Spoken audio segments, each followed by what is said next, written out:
ये कहानी Begampur railway station की है। ये स्टेशन दिन में आम रेलवे स्टेशनों की तरह ही व्यस्त रहता है। हर घंटे ट्रेनें आती जाती रहती हैं, यात्री प्लेटफॉर्म पर दौड़ते रहते हैं और अनाउंसमेंट की आवाज़ चारों ओर गूंजती रहती है। लेकिन जैसे ही सूरज ढलता है और रात का अंधेरा घिरता है, ये स्टेशन किसी और ही दुनिया का हिस्सा लगने लगता है। रात में यहाँ कोई भी ट्रेन रुकती नहीं। सभी ट्रेनें तेजी से इस स्टेशन को पार कर जाती हैं, मानो कुछ ऐसा हो जिसे छूने से वे भी डरती हों। प्लेटफॉर्म नंबर 3 की ओर तो कोई देखता भी नहीं, क्योंकि यहाँ के लोग कहते हैं कि वहाँ कोई और भी मौजूद है, कोई ऐसा जो अब भी अपनी आखिरी ट्रेन पकड़ने की कोशिश कर रहा है। करीब 5 साल पहले इसी स्टेशन पर एक दर्दनाक हादसा हुआ था।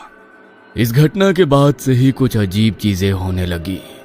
ये कहानी एक ऐसे रेलवे स्टेशन की है जहां देर रात रुकने की हिम्मत कोई नहीं करता। अब आप इस कहानी को एक अफवाह मान सकते हैं या सिर्फ एक पुरानी दंत कथा, लेकिन ये कहानी उन घटनाओं पर आधारित है जो एक रेलवे कर्मचारी अजय ने खुद अनुभव की थी।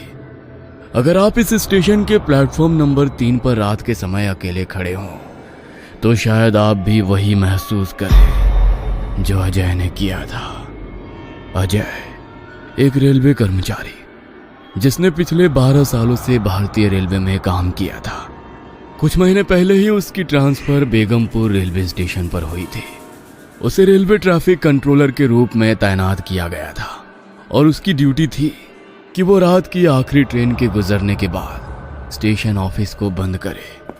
वो अपने काम में इतना माहिर हो चुका था कि अब उसे रात में अकेले रहने की आदत पड़ गई थी, लेकिन कुछ चीजें ऐसी थी जो उसे अब भी असहज कर देती थी। स्टेशन शहर से थोड़ा दूर था, इसलिए रात 11 बजे के बाद यहाँ बहुत कम ही लोग दिखाई देते थे।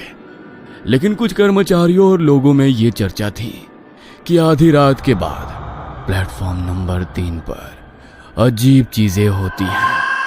कुछ कहते थे कि वहां किसी की परछाई दिखती है, तो कुछ को ऐसा लगता था कि वहां से किसी के चलने की आवाजें आती हैं। एक दिन अजय ने अपने एक साथी रमेश से पूछा, ये प्लेटफॉर्म नंबर 3 वाली बातें सच है या लोग बस मजे ले रहे हैं?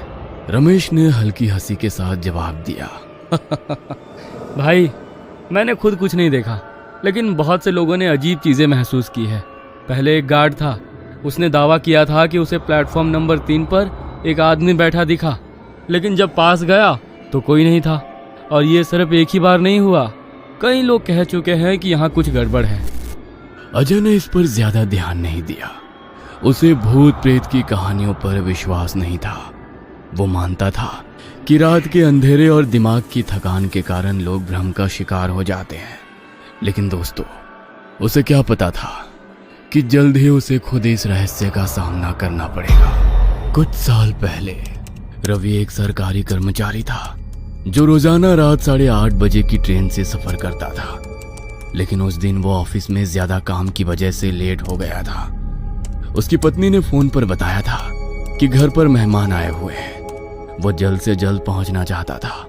भागते भागते जब वो स्टेशन पहुंचा, तब तक ट्रेन धीरे धीरे शुरू हो गई थी। जल्दबाजी में उसने दौड़कर ट्रेन पकड़ने की कोशिश की, लेकिन प्लेटफॉर्म गीला था, जिससे उसका पैर फिसल गया और वो सीधे पटरी पर गिर गया। संतुलन बिगड़ने के कारण वो फिसल गया और पटरी पर गिरते ही ट्रेन के नीचे आ गया। यह हादसा रात के 10:30 बजे हुआ था और उस समय प्लेटफॉर्म पर मौजूद एक बुजुर्ग चाय वाले ने इसे अपनी आंखों से देखा था। चाय वाले के मुताबिक ट्रेन के गार्ड और कुछ यात्री मदद के लिए दौड़े, लेकिन तब तक बहुत देर हो चुकी थी। इस घटना के बाद स्टेशन पर यह अफवाह फैलने लगी कि रवि की आत्मा अभी भी प्लेटफॉर्म नंबर 3 पर भटकती है। कई यात्रियों ने बताया कि उन्होंने देर रात यहां किसी आदमी को बैठे देखा, लेकिन जैसे ही पास गए